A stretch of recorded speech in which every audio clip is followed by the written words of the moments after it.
Hello and welcome to episode 122 of the Edufuturists podcast. We're delighted to be joined today by Bob Harrison, who has had extensive experience in schools, colleges as a teacher, a lecturer, a senior manager, a principal, a governor, and we were just chatting before we went live. He is now visiting professor at Wolverhampton University, which is amazing. I'm sure we'll talk more about that in a second. Bob was recently shortlisted for the TES FE Lifetime Achievement Award. I know last time he came on, he says he knows what that means, for services to further vocational and adult education. Yeah, you can find out more about Bob on his website at www.setuk.co.uk. Sorry, so yeah, setuk.co.uk. That runs off. Or join his following on Twitter at Bob Harrison Edu. Yeah, let's bring Bob in. Bob, how you doing? You all right? I'm good. I've just taken a picture to put on Twitter. So we've got a hash. Have we got a hashtag Edufuturists? Yeah, at Edufuturists. Yeah. That's us. At Okay, we'll put that on. Yeah, just a slight correction, Steve. I retired completely from the business side of it, the set thing. Everything I do now is voluntary. Like the professor stuff you mentioned, it's not paid. It's a visiting professor. I do some inputs, and in fact, just a bit of a plug. On February the 3rd is my inaugural lecture, and it's online, and it's about teaching, learning, and assessment in the digital age, and it's free. And I've just heard they've just switched platforms. It was going to go out on Zoom, and it had 100 limit on it, and that's sold out. Well, it's free, but it's sold out. But they've switched it to Microsoft Teams, which has 250. So there's still some. That's a raw plug for my inaugural lecture. So I booked on. All right. Question is though, Bob, are you delivering that online or can we start? Let's start there. Well, let me share with you exactly what I'm doing, because I've had this conversation because my and this, it's interesting because this will get us into the whole issue about teaching online and learning online. So they wanted me to do it live. So go on Zoom, do the 40-minute live and have a question and answer. And I said, no, I'm not sure.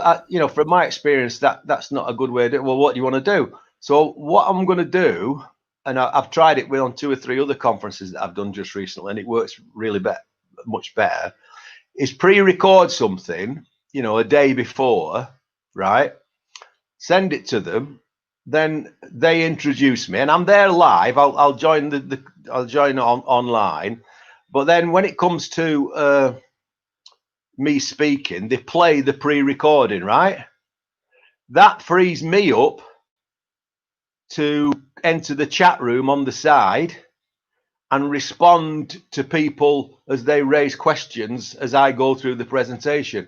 So instead of just speaking to people, some of as I tend to be a bit controversial. I like to get some reaction, and that's why it's more difficult in this situation, with the remote situation that we're in at the moment. But I think that's a way around it. I don't know what you think about that. So what it allows me to do is to get across the things, use my PowerPoint slides, make all the jokes, but at the same time engage with the audience and pick up questions. Now, all right, they're not in the chat. You can't do really deep, meaningful responses, and there will be 15-20 minutes at the end of the presentation. But so I think, in answer to your question, yeah, am I going to deliver it? No, I'm not going to deliver. You can deliver pizzas, you can deliver milk, bread, potatoes, all those things. Learning is a bit more complex, and talking at people, and it is not what learning is. And this is my beef with the Oak National Academy, that sponsoring. What's really ironic about that is, just think about this, guys, at a political level. You've got a conservative government, committed to neoliberalism, free market, and everything like that. But actually, what they're doing is funding a state-sponsored, state-managed, state-organized, state-subsidized online learning resource that's in competition and undercutting, the ed tech industry, that produce resource. Think of some of the education resource sites, BBC Bitesize, Twinkle, Dud. I'm not going to plug any of them. But if I was them, I'd be thoroughly pissed off, because what you've got is a government, state intervention. It's like China. Yeah. So let's about deliver. No, learning cannot be delivered. It's much more complex than that. And the idea that. Let's go back to international in a sec, Bob. Because I think it would be nice to talk about that, because there is a big debate around that at the moment, isn't there? And in terms about what, Dan? About Oak National, if you follow like the Edu Twitter, there's a lot of debate and kind of questions about, well, what does it actually offer? But it'd be great to get onto that in a sec. In terms of the delivery, I think that'd be really good. David Price did, who I know you're really familiar with, did something similar at the C Learning conference we hosted back in June, where he put a recording up and was in the chat, and that went down really, really well. So I think it's a wise move. Can I jump onto the delivery bit? And I know you were interacting with this on Twitter the other day. So a few days ago, the government alongside Ofsted published a page called "What's Working Well in Remote Education," and just a few paragraphs down, it says, "Remote education is a means, not an end. The aim of education is to deliver a high-quality curriculum so that pupils know more and remember more." And I know a lot of us took a lot of issue with that definition of education, that very, very narrow, single-minded definition of education there.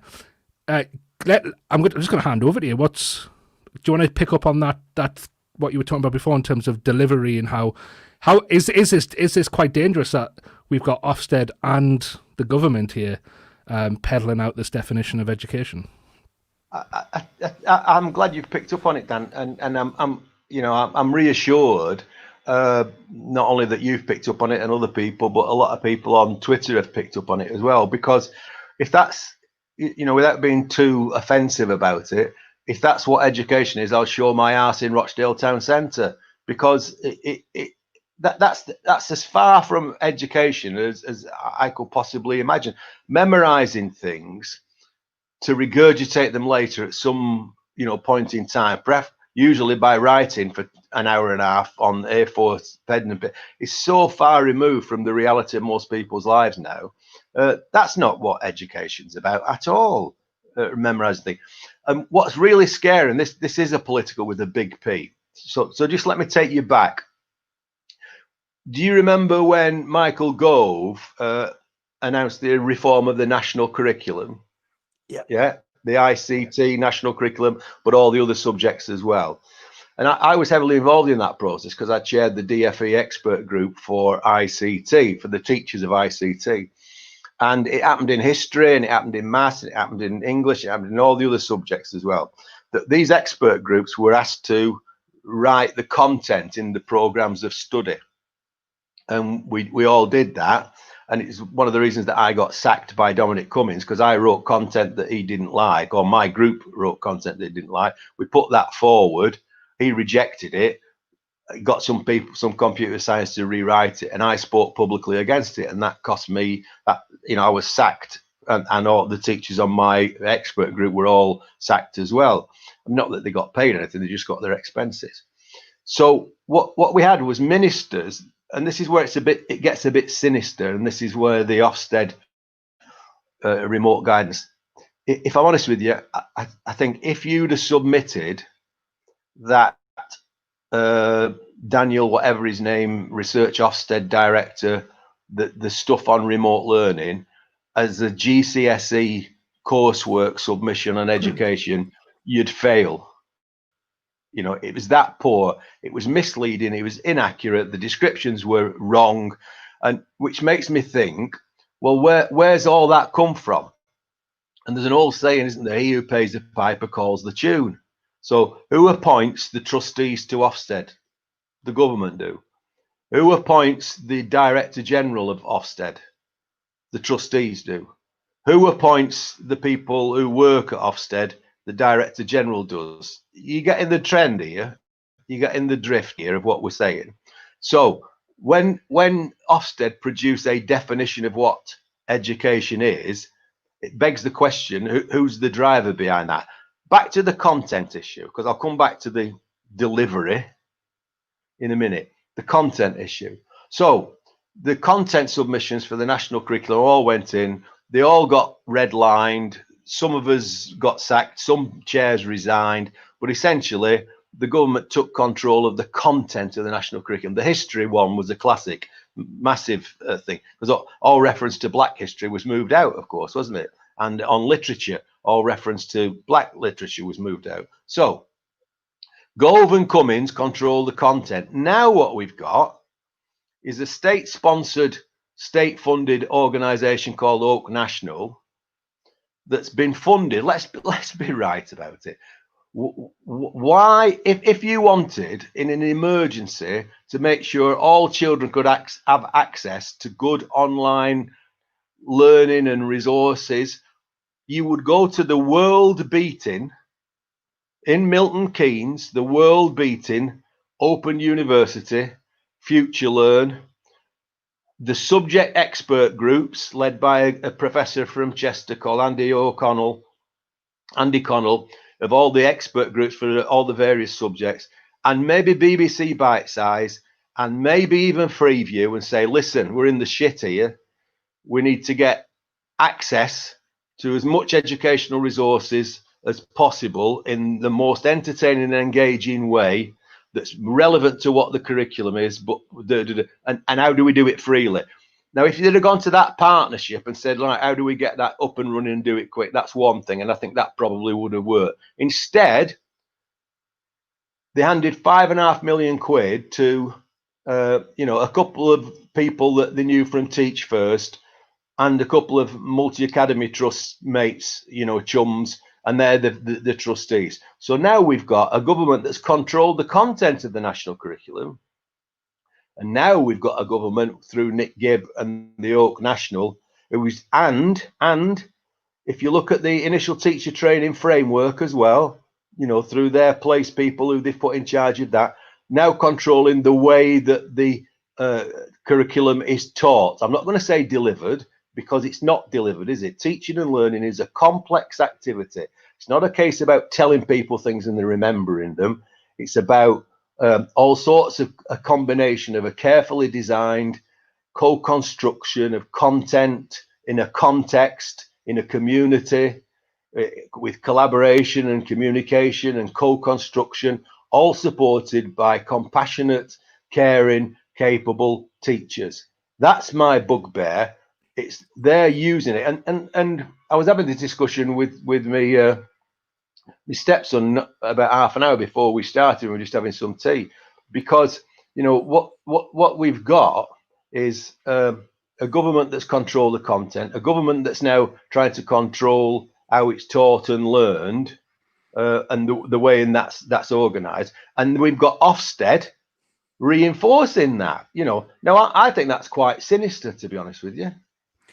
Yeah, I agree, and I think there's a lot in that. I think there's a lot of layers to what you've talked about in terms of Ofsted, in terms of national curriculum, in terms of like the accountability measures as well.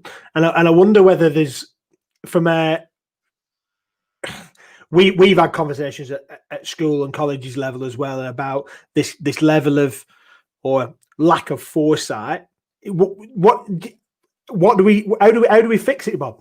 Because I think that's the key bit, I suppose. I know that's a really easy, like, oh, can you write on the back of a fag packet how we'd fix it? And we're not asking to do, but what do we do? Well, no, I think all education is a subversive activity, isn't it? And let's be. I mean, this is a bit political now, but all education is a subversive activity. And what I hope that I've been able to teach over the years to my children and my grandchildren and all the students that I've taught and everything like that is the importance of thinking for themselves, for creating their own learning environment and context, and not to believe anything that they're told to remember and then regurgitate 3 months later to become creative thinkers. And so I've got more faith in you in the teachers, in some of the head teachers, and if my Twitter stream's anything to go by, there are, I think, more of us that are saying, hang on a minute, this is not right. And, you know, teachers to take back control. I was talking to actually it's a South Yorkshire firm called Cornerstones. I'm not plugging them in any way, but I had a good long hour long two ex-primary heads who 10 years ago sold, you know, remortgaged their house, put their money into a business. And this is why they're pissed off about Oak National, because they put their mortgages on the line and created an educational resource and learning for primary school kids. And what they're trying to do is help teachers create their own content and create their own way of teaching and learning and supporting, with links to other sites and everything like that. Now, the combination of that conversation, plus I've just finished judging 2 or 3 award schemes, and I'm constantly inspired by what teachers and learners are coming forward with, their ideas about using technology. So in some respects, when you say, you know, how can we change it? I mean, I think the way that we change it is by ignoring basically what they're saying. But this is where it gets tricky, because, and this is what is really sinister about the Ofsted thing, because if Ofsted say that's their definition of learning, right? When Ofsted inspectors are coming out, then they're going to be using that as their definition of learning, and they're going to be saying, well, hang on a minute, you're not complying with our definition of learning. That's what makes it scary. And to make it really, really political for you, you know, this government, and this government particularly, but they don't want educated young people. They don't want educated adults capable of critical thinking. They want compliant workers who are skilled in doing the jobs that they need them to do in order to keep the economy going. And that's getting a bit Marxist, but, you know, the underlying point is, if you control what people know, if you control the way in which it's taught to them, and that teaches, I mean, you know, let's talk about Michaela, or, you know, some of the other schools about, you know, sitting in lines, chanting, listening, remote learning, etc., learning facts. I think that's exactly the opposite of what education is. So I think, you know, I'm going to get branded, as I have been for several years now, as a swivel-eyed, loony, lefty conspiracy theorist. But actually, the older I get, the more I see of it, the more it gets a bit more frightening for me.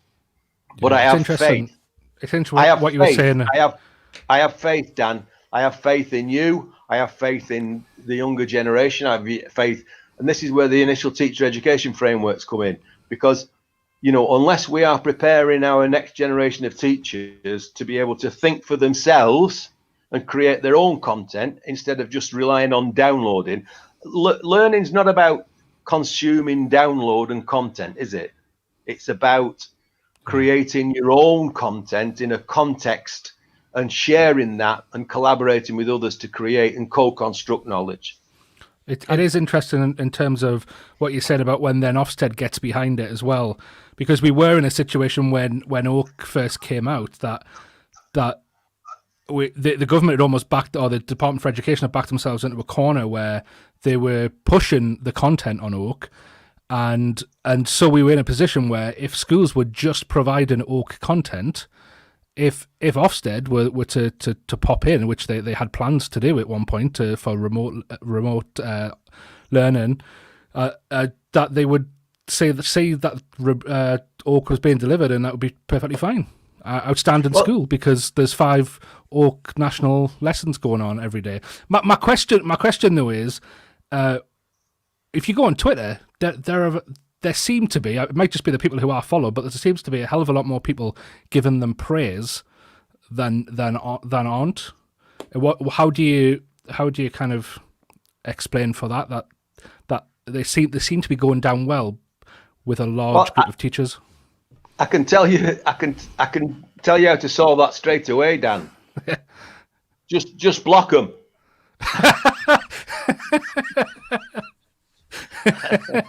No, seriously.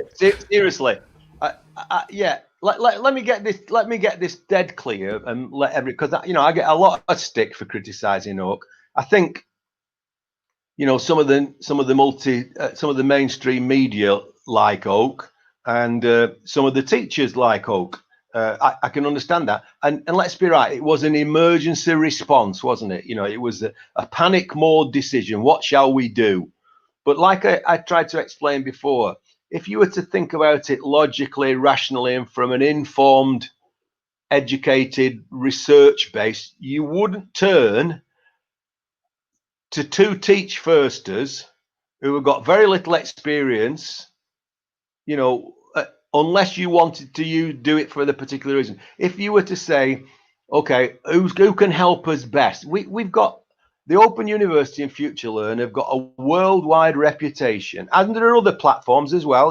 I'm not ruling out others, but there are people in this country, Diana Lorillard, Stephen Heppel, Peter Twining, who've spent 30 years studying, researching, evaluating, implementing what online learning is. And this is the fundamental issue. Right at the heart of this issue, Dan, is that the Ofsted thing is the final straw.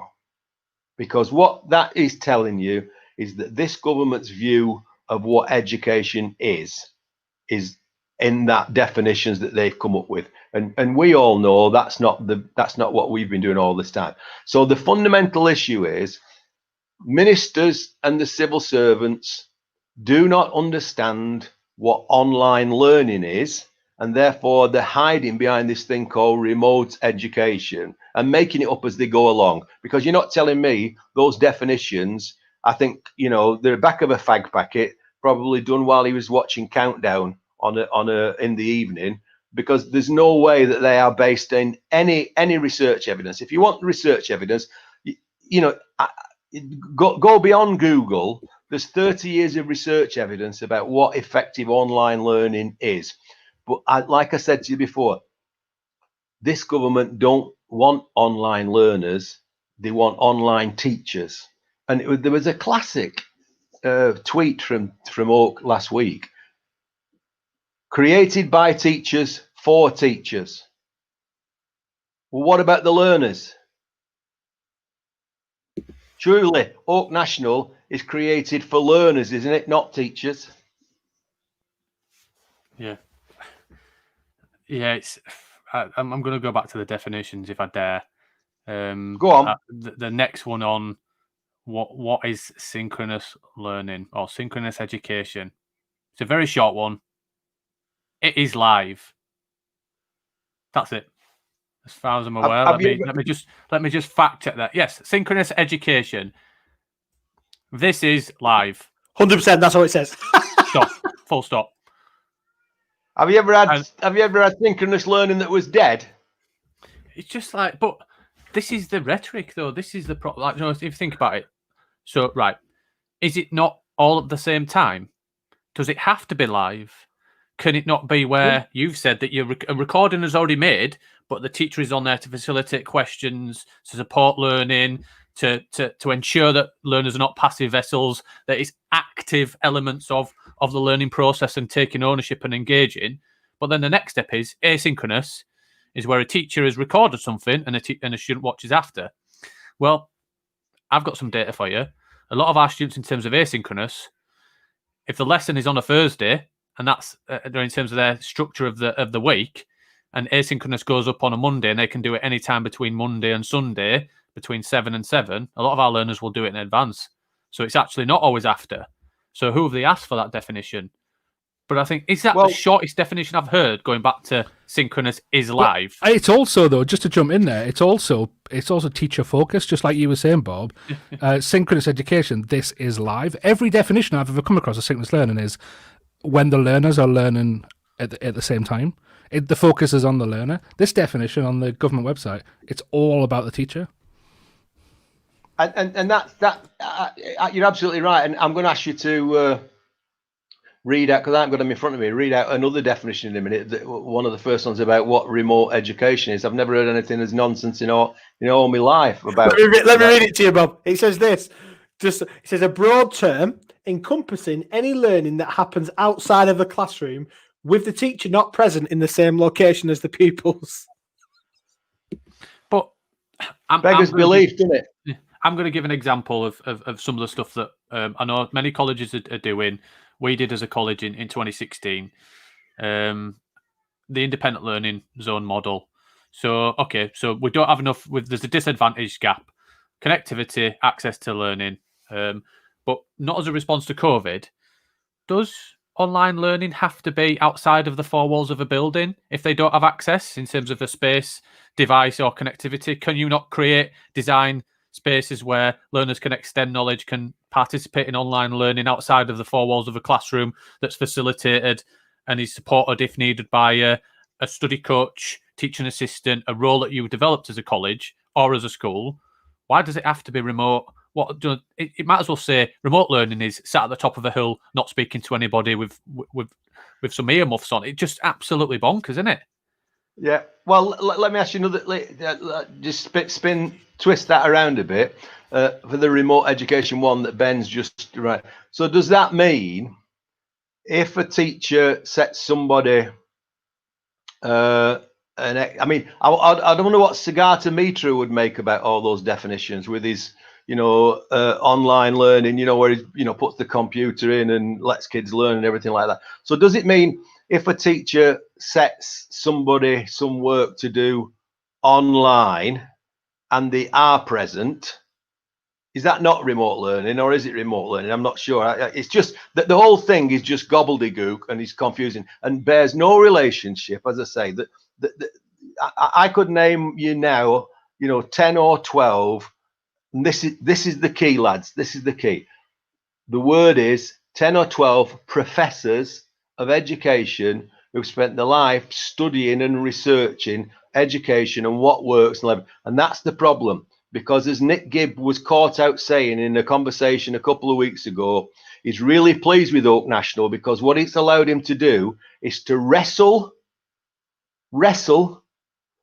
the whole pedagogy thing away from professors. So we've got this situation where the ministers think they know better than people who've spent 30 odd years. And I'm not saying that now because, I've just been made a professor. I mean, it's a title. I'm still the same person, but there are lots of people better qualified than me. Diana Lorelei, Donald Clark in the private sector spent his life investing in and developing, selling online courses, has forgotten more about online learning and is now doing stuff with artificial intelligence. Why not go to those people? And the reason that they haven't gone to those people is because they know what those people would recommend would not fit with their ideology about what teaching and learning is. Their understanding of, I use a biological term from my O-level biology, the synapse, right? The synapse, let me get this on the camera. So that's this. Here we got teaching, here we've learning. The synapse between those two, okay, is complex. And they don't understand the complexity of it. They think somebody talking at you, somebody teaching, and a talking head or in front of a whiteboard with two, they think that's teaching and learning. I disagree. I think you can demonstrate that that's teaching. I don't think you can demonstrate that that's learning. That's a bit more complex. Yeah, I agree, and I think I've been looking at some of the work, and I know there's pros and cons of using just like little bits of research, but the stuff from the Education Endowment Foundation where they're looking at the ideas around teaching quality being more important than how lessons are delivered or taught or whatever else, or this idea around different approaches to this learning suit different types of learners and teachers. And I think what I'm hearing here from you and from that research there is the idea that we have to, what good learning is good learning, whether that is in front in a face-to-face room or whether it's online. Good learning is good learning, checking a progress, knowing your learners, knowing prior learning, thinking about what the outcomes have got to be, linking this to the real world, all those kind of things that we consider to be true. and then measuring that progress and engagement and making it so that students can access this and revisit it and understand it and apply it in that, like you said, in that contextualized. Let me ask. I think you're absolutely right, Ben. And let me ask you this. I agree. I've read that Education Endowment Foundation. I have to be I've got a slight bit of cynicism about Educational Endowment Foundation for the simple reason that they get bunged lots of DFE money to do research, and most of their research is based on the outcomes of random controlled trials. So there's just a bit of a caveat there, but nevertheless, let's take it at red. And I use it in my presentations. The EEF, something to build on. What it says is that it's the quality of teaching that matters. Now, a question for you three, because you're all experienced. Are the skills and knowledge required for quality teaching in a classroom the same as the skills and knowledge and understanding required for teaching and supporting learning online? Notice I didn't say deliver. Supporting teaching and learning online. Are they the same skills? I'll jump in straight away. I think the biggest, and I've said it before, the best app that we have is a teacher. And I think the best skill that they have is ability to apply to context. That actually, you can't shoehorn what you've potentially done in a classroom into online learning, but a teacher using the skill of understanding, context, learners, starting points, how best to engage the learners with content. And prize out knowledge. I think if I would say, Steve, like the stuff that I was just talking about, they are, like I said, good learning is good learning, and essentially good teaching is good. The difference is the ability to do that, the skills of making a microphone happen, making sure your cameras face it right way, or do you know what I mean? Being able to share links and whatever else. Them technical things are simply just they're learnable things. We're talking here about good teaching is good teaching from my point of view. I don't know if that's just my take on it. Dan, what do you think? Yeah. I'm of the same mind, really. Yeah, I'm more interested to hear what you think, Bob. Okay. Well, let me say this. I've been in, this is going back to the word remote, and I think there's that article I wrote for SecEd, I think it was in November, but it's still got legs, it's still running now, it's still going, people going to it, because what I said was there's no such thing as remote learning, because learning is something that happens in here, so you can't be remote, it's either happening in here or it's not happening somewhere else, is it? If it's happening somewhere else, it's not my learning. And this whole concept of what it takes to support a learner if you're in a face-to-face environment with 20 odd 30 of them is not necessarily the same skills or knowledge or understanding, just technical and practical. How many of you now have had to learn the skills of using Zoom, creating breakout rooms, just little techniques like we've just talked about, as doing a pre-recording with some questions on the side and engagement. All those things are new skills. You can't just take, what are the skills of being an effective classroom teacher and then just say, right, just shove all that online. Well, you can record a lesson online, but that's not the same, is it, as teaching and learning and supporting learning online? No, it's a different skill set. But what I'm saying is, so like what I do well in a classroom in terms of questioning and about directing that questioning and checking learning, that I would say is a strength of my teaching that I still do day in, day out.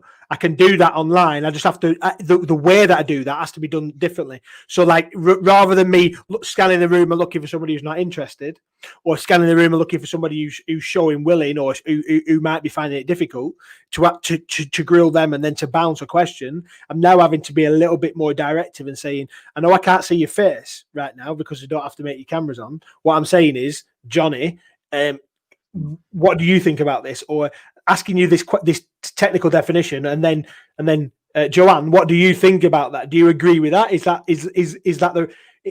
he right? What is he missing? Anything you'd add to it? So I'm saying the skill that I would have done in terms of bounce questioning can happen online, can it? There are some transferable. I agree. There are some transferable. I would say the techniques, aren't there, that you can take in one situation and use in another. But let's be right. You've all sat, and I have both sat in face-to-face lessons and delivered face-to-face lessons that were absolutely shite. That that in fact everybody was remote. I was remote. They were remote. Whether I was sat behind a desk or whether. I've also been an online MOOCs. I mean, I've done 8 MOOCs now, and I haven't finished one of them. Some of them have been very good. So what I'm saying is, the context and the mode is one thing. The skills, some of them are transferable, but we can't expect. And this is where I think teachers have been really badly let down. And this is why I'm a critic of Oak and similar approaches. And this is why you can understand why, Dan, going back to your question, why so many teachers like it? Well, it gets them off the hook, doesn't it? We can just put on, I mean, and I think the BBC bite-sized stuff and the BBC CBeebies stuff will get them off the hook now. All they'll have to do is to say, look, log on to that and do that. But so I think you will see that, because, and the reason that the people, they like it, is that they don't know any better, and they don't know any better because they haven't had the preparation, they haven't had the CPD, they haven't had the vision, and that's what really, really upsets me about the Ofsted thing. Yeah, what lack of vision does that those definitions? But I think that's why I have to look for deeper reasons. Why are they saying that? Why do they want to control the content of the national curriculum? Why do they want to exclude certain writers?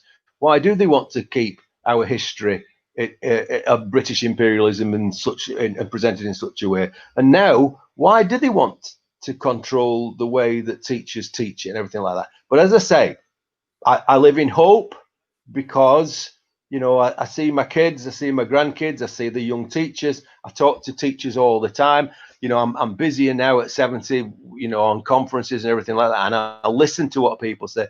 I have more hope, and I'm inspired by the grassroots coming back and saying, no, that's not right. This is not right. I can do a better job than that. I can create better content than that. And do you think as a school, in colleges, that whole element of design of a week, a month, curriculum, schemes of learning, all of that, because the Education Endowment Foundation talks about building connections between peers and student to student, connections and collaborations and a feeling of community. And I think that's a strong element. And I think, is it not right that when our students they're coming to school, as an example, Bob, before they even come to class, they stood out, even if they just arrive at 5 to 9, before they go into class at 9 o'clock, they stood out discussing what the night has happened before, the footy, all of the different stuff, TV. Have we built that in? Have we built the opportunity where there might be some live elements, there might be some synchronous, there might be some asynchronous? Have we built that bit where students can come together and can support each other, can explore, can have a discussion that actually isn't about a subject? In terms of curriculum design planning as a school, as a college, that is a bit, in terms of CPD and development, that is beyond teachers as well, that we need to come together and say, actually, Ofsted definitely don't know, do design heads, subject leads, do they understand, in terms of if we're going to go to a full blended, do they understand how to really plan out an effective online provision and timetables? You've picked up on the crucial phrase, which is learning design. And a good friend of mine, another professor, worked on FELTAG and ETAG. She's retired now, like me, but she's just been commissioned, and it's gone live this week. And if you want to put it up on your website, it's it's on Future Learn, and it's called Learning Design for Online and Blended Learning, and it's Diana Lorillard, and she was the one that we commissioned at the UFI Trust to create Blended Learning Essentials, which was for further education. This one is for education in general. If I were where you are now, or if I was 35 years, 40 years younger, I'd be doing a master's degree in learning design, because that's where the future is. The future is having the ability to see what are the learning outcomes that we want, what behaviors do we want to change, what knowledge do they need to have, what understanding. Right, how much time will we have with them in a face-to-face environment? How much time can we put on online? And then create a combination, carefully designed combination of interrelated bits of content, collaboration, group work, and everything like that, that gets us to where we want to be, but over a, some of it to be delivered, and I'm not going to use that word, some of it to be supported online, some of it to be done face to face, which begs the question. So learning design is absolutely key. You've talked about extracurricular stuff as well.